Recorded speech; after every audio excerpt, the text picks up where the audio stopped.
avec Monsieur Peter. Bonsoir, Monsieur Peter, on vous écoute. Bonsoir, Madame Siker. Merci beaucoup, Consenter. Je salue Monsieur Matomba, si j'ai pas mal prononcé son nom, Dr. Yam.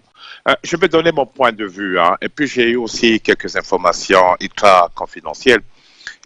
On m'a dit que cet après-midi, après les décisions le général d'intenter un procès contre M. Bazoum, le directeur de l'agence CIA qui est là-bas à Agadez, pas Agadez, comment ils appellent encore les régions, a demandé un entretien avec le général et jusque-là, il n'a pas obtenu de réponse.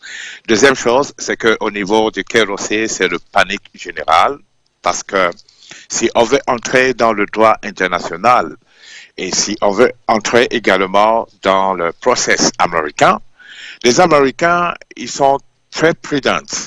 Et comme ils savent très bien que c'est bel et bien un coup d'État, mais officiellement, ils n'ont pas parlé qu'ils condamnent le coup d'État. Ils ont simplement dit qu'ils soutiennent M. Bazoum.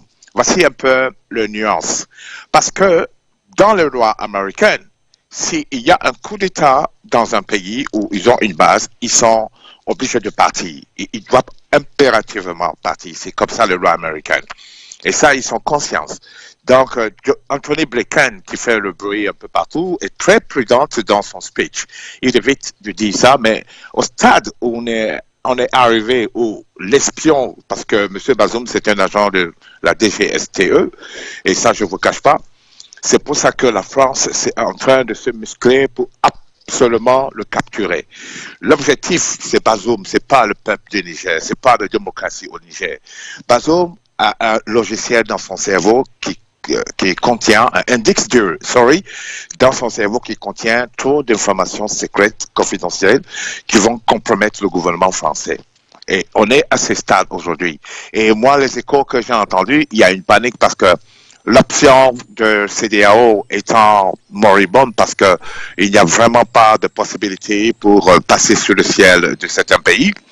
Alors, elle va user de ce qu'on appelle le chaos, comme elle avait fait en Algérie et comme elle avait fait en Indochine, ce qui a causé sa chute sur son emprise dans les territoires de l'Asie du Sud-Est et l'Asie-Pacifique, right?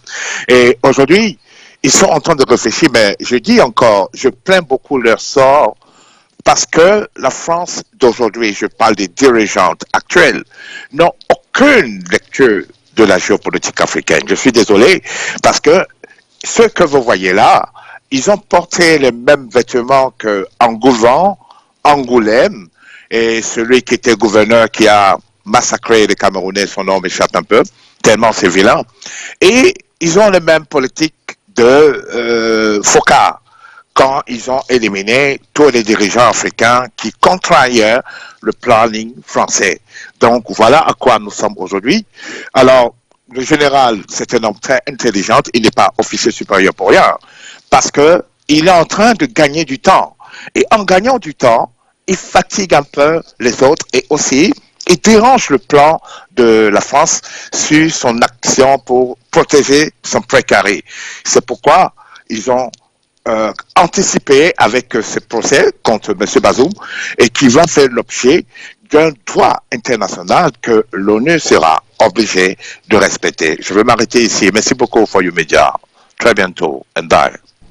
Merci à vous, Monsieur Peter. Merci pour ces informations qui vont certainement aussi nous aider ici sur For You Media Africa dans nos analyses et certainement nos prochains plateaux. Merci beaucoup pour ces informations. On va rester au standard et aller du côté